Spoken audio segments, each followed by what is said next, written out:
Alors, dans cet exercice, on cherche à déterminer le maximum et le minimum de la fonction x-y sur la boule fermée de centre 2, 1 et de rayon 5.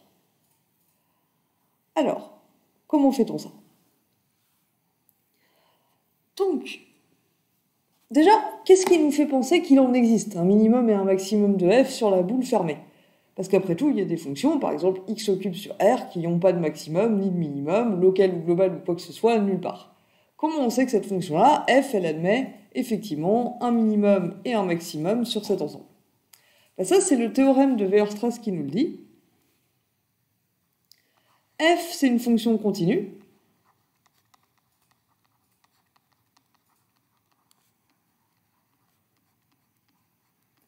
Et la boule fermée de centre 2, 1 et de rayon 5, donc B bar, rayon 5 de centre 2, 1, c'est un ensemble fermé et borné. Fermé puisque c'est une boule fermée, et borné parce que une boule, de manière générale, c'est un ensemble borné. Tous les points qui sont dans la boule ont une norme limitée. Donc d'après le théorème de Weierstrass, on sait que dans ce cas-là, une fonction continue sur un fermé borné, elle admet au moins un point de minimum et au moins un point de maximum. Ça, c'est ce que nous dit le théorème de Weierstrass. Parfois appelé théorème d'optimisation de Weierstrass. Donc, f admet au moins un point de minimum et au moins un point de maximum.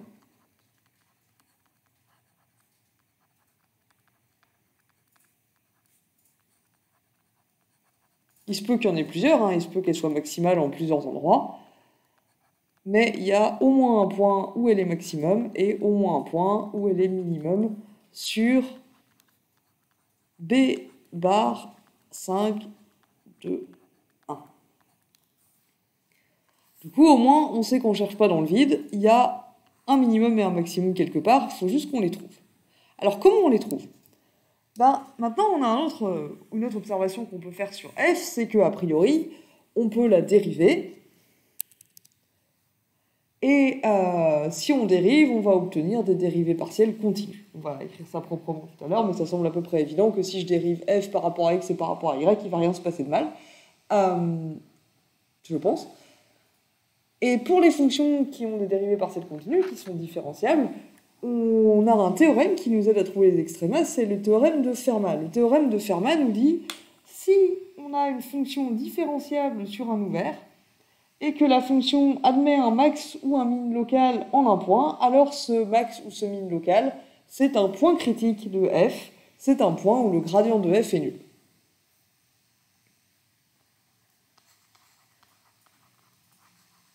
Donc on va appliquer ce théorème-là.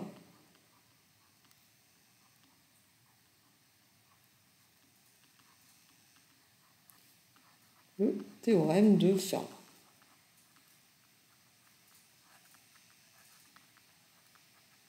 Le théorème de Fermat dit que si f est une fonction différenciable sur un ouvert,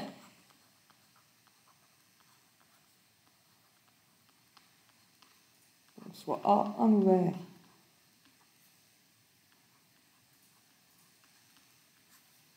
et f une fonction définie sur A à valeur dans R différenciable,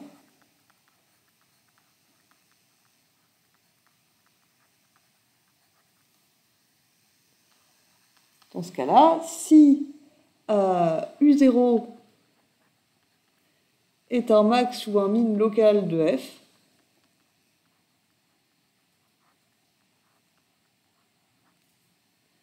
alors le gradient de f en U0, c'est le vecteur nul. Toutes les dérivées partielles de f en U0 sont nulles.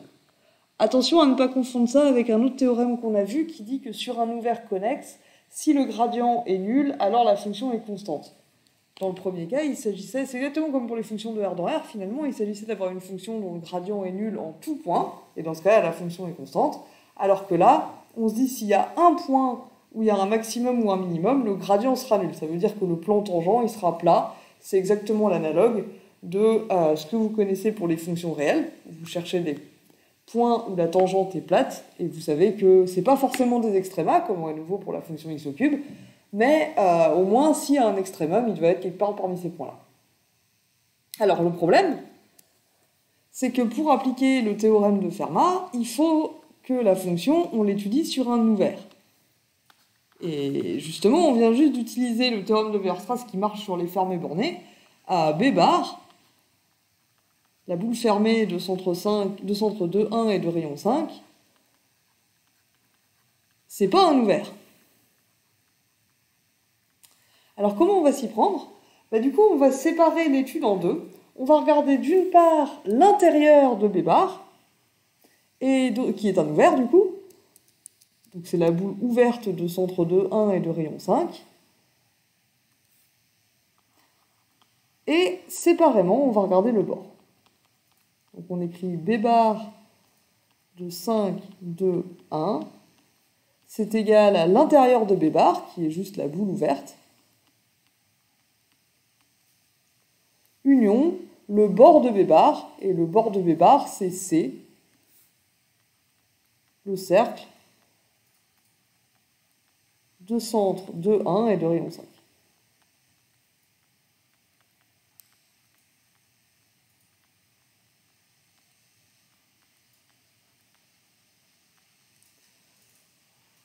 Et ça, c'est un ouvert. Donc on va pouvoir utiliser le théorème de Fermat dans l'intérieur de F. Donc en fait, ce qu'on va faire, c'est qu'on va se dire, ok, le maximum et le minimum, soit ils sont dans l'intérieur, soit ils sont sur le bord. D'après le théorème de Fermat, si le maximum ou le minimum est à l'intérieur, alors c'est un point critique. Donc on va commencer par chercher les points critiques de F dans l'intérieur de B bar, donc dans B5 de 2, 1 ouvert. Ensuite, on va regarder le bord, et pour ça, du coup, on procédera différemment. On verra comment on s'y prend après. Dans un premier temps, on va chercher les points critiques de F à l'intérieur.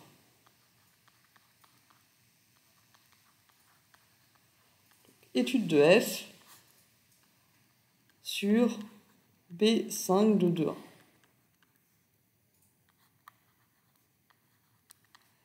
Si U est un extrémum local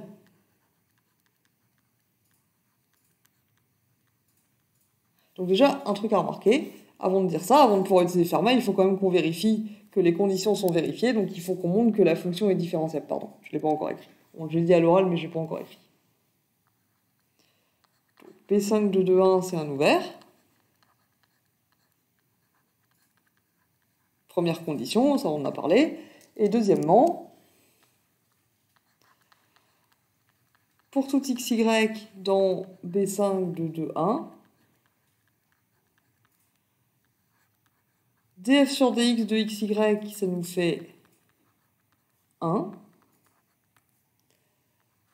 df sur dy de xy, ça fait moins 1. 1 et moins 1, c'est des fonctions constantes, donc on continue.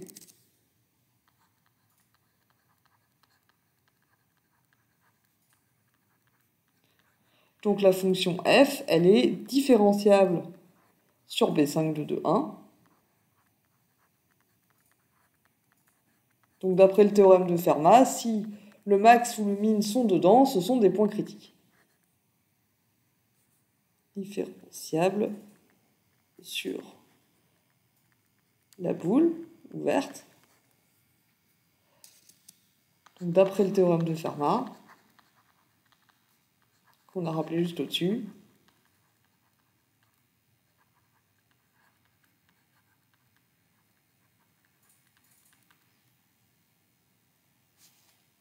si F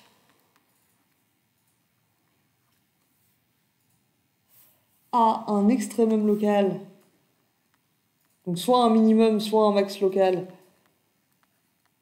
donc si le max ou le min sont dans l'ouvert, je vais l'appeler XY, un extrémum local XY dans B5 de 2, 1, alors gradient F de xy égale 0, 0, c'est-à-dire, d'un autre côté, ici, le gradient F c'est 1 moins 1. Et 1 moins 1, ça fait pas 0, 0. Donc ça, c'est pas possible. Quel que soit xy dans B5 de 2, 1, alors quel que soit xy tout court,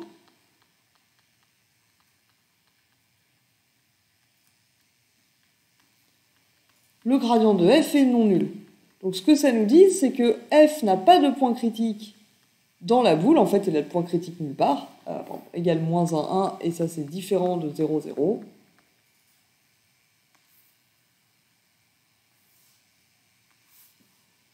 Donc f n'a pas de point critique dans la boule, et donc elle n'a pas non plus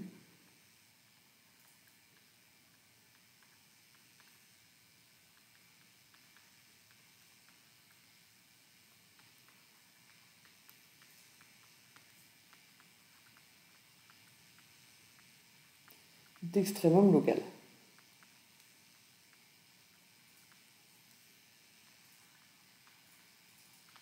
Du coup, le maximum et le minimum de f, ils sont pas là, ils sont sur le bord de la boule.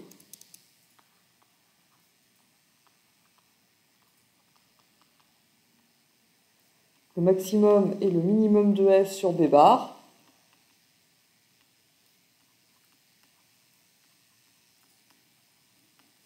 sont sur le bord. Le bord que j'ai appelé du coup c'est le cercle de centre 2, 1 et de rayon 5. Alors faisons maintenant l'étude de f sur le bord.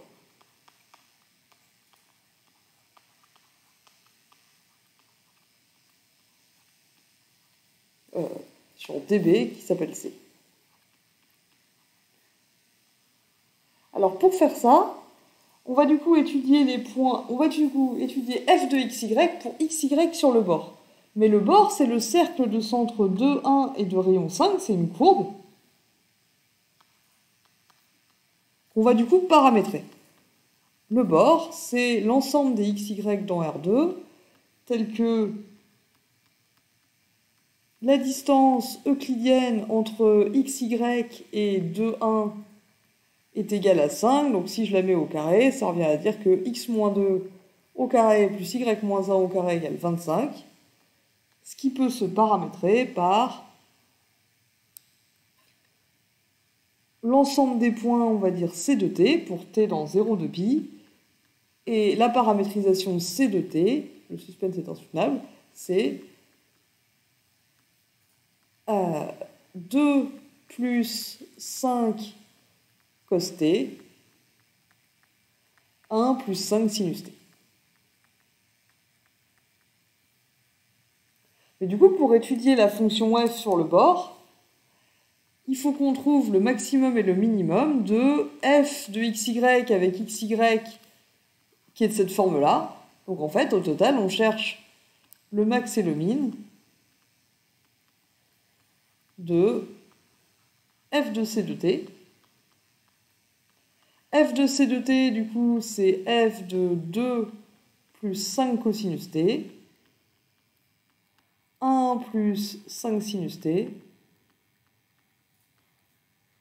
Et ça, on a dit f, c'est x moins y, donc ça fait 2 plus 5 cos t moins 1 moins 5 sinus t, donc ça nous fait au final 1 plus 5 fois cos t moins sinus t.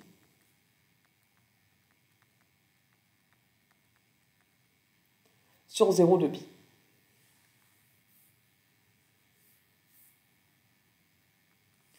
Hop là, j'ai plus de place, je vais décaler ça un petit peu. Donc sur 0 de pi.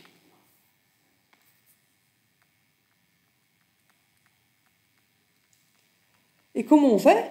Bah ça c'est une fonction à une seule variable. C'est une fonction g de t, une brave fonction réelle à une seule variable sur un intervalle fermé. Vous savez comment on fait ça? On va faire le tableau de variation de g de t. G' de t, donc le 1 il meurt, et on va avoir 5 fois moins sinus t moins cos t.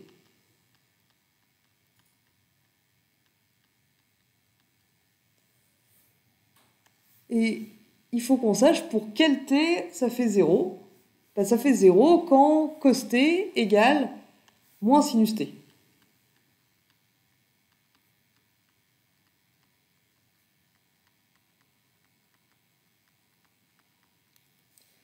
Et ça, si on se dessine rapidement un petit cercle trigonométrique,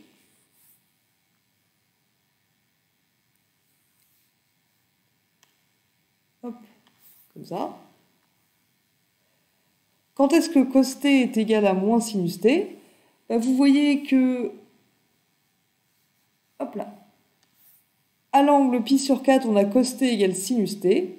De l'autre côté, ici, on a effectivement cos t égale moins sinus t. Donc ça, c'est pour l'angle pi sur 4, 2 pi sur 4, 3 pi sur 4. Après, ici, on a à nouveau cos t égale sinus t, donc ça ne nous intéresse pas. Et là, on a à nouveau cos t égale moins sinus t.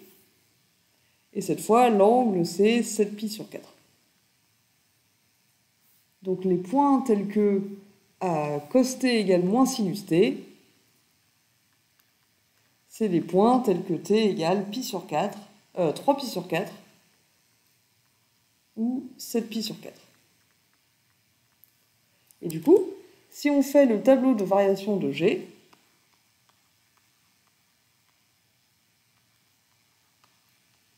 entre 0 et 2pi,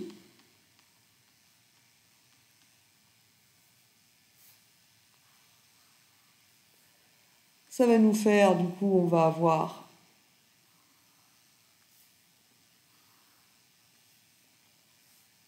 t entre 0 et 2pi. G' va s'annuler en 3 pi sur 4 et 7 pi sur 4.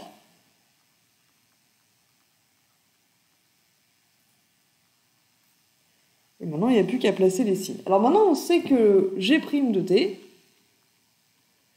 quand elle signe ça en 0, G' de t, c'est 5 fois moins sinus t moins cosinus t. Quand t égale 0, sinus t fait 0 et cosinus t fait 1. Donc en 0, G' de 0, ça fait moins 5.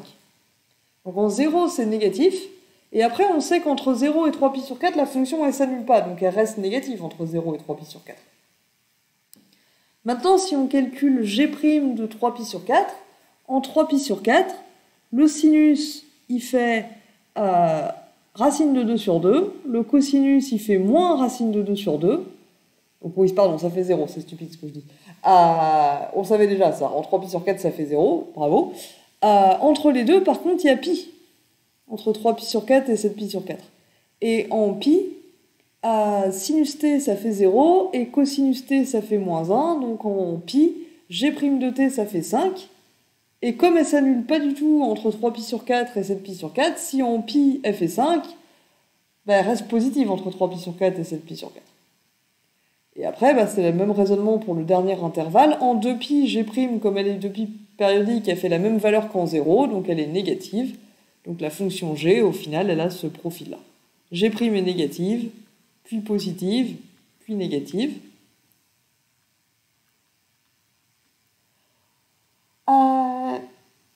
En 0, G de t, alors en 0, ça nous fait 1 plus 5 fois 1 moins 0, donc 6.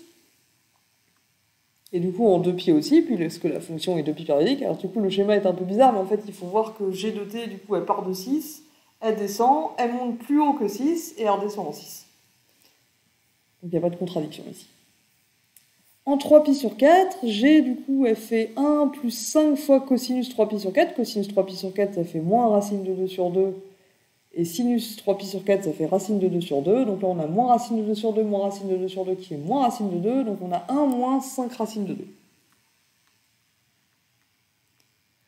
Et en 7pi sur 4, cette fois, c'est cosinus qui fait racine de 2 sur 2, sinus qui fait moins racine de 2 sur 2. Donc on obtient 1 plus 5 racines de 2. Alors du coup, qu'est-ce qu'on en déduit ? On en déduit que la fonction f, quand on fait le tour de la boule de centre 2,1 et de rayon 5, pour un angle de 0, elle vaut 6. Ensuite, sa valeur descend jusqu'à ce qu'on fasse l'angle 3pi sur 4, et là, ça fait 1 moins 5 racines de 2, et c'est la plus petite valeur sur tout le cercle. Ensuite, elle remonte jusqu'à 1 plus 5 racines de 2, puis elle redescend jusqu'à 6, et on peut continuer à faire des cercles comme ça. Donc la plus grande valeur de f sur le bord, c'est 1 plus 5 racines de 2, et la plus petite, c'est 1 moins 5 racines de 2.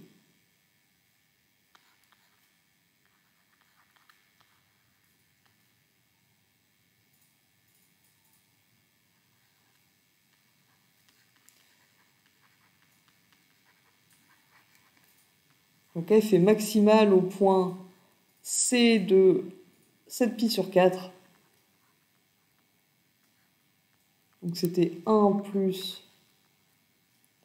5 cosinus 7π sur 4, donc 1 plus 5 racines de 2 sur 2. Et 2 moins 5 racines de 2 sur 2. C'est ça. Et en ce point, elle vaut 1 plus 5 racines de 2.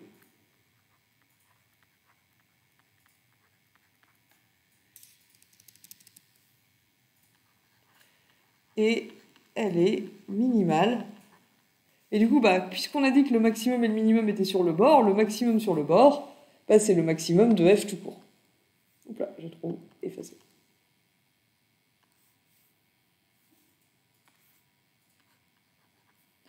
On a dit qu'il n'y avait pas de maximum à l'intérieur de C, à l'intérieur de la boule. Donc le maximum sur le bord, c'est le maximum sur toute la boule. Même chose pour le minimum. F est minimal au point qui correspond à t égale 3π sur 4 sur la paramétrisation. Ce qui nous fait 1 moins 5 racines de 2 sur 2, 2 moins plus 5 racines de 2 sur 2. Et en ce point, elle vaut 1 moins 5 racines de 2. Et ça, c'est le minimum. C'est pas le minimum de b bar, contrairement à ce que j'avais fait au-dessus, c'est le minimum de f sur b bar.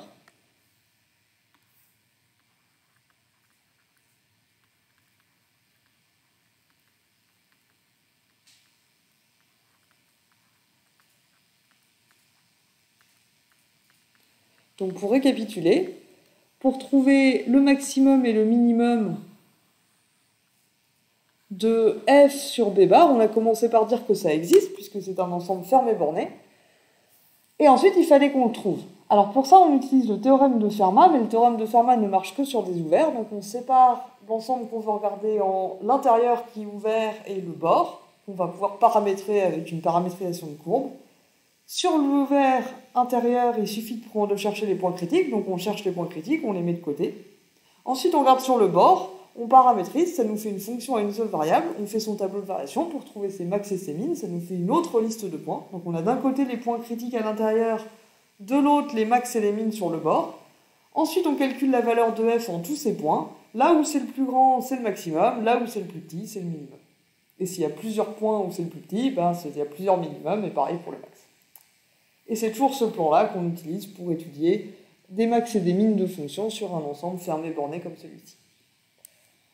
Voilà, j'espère que c'était clair et je vous remercie de votre attention.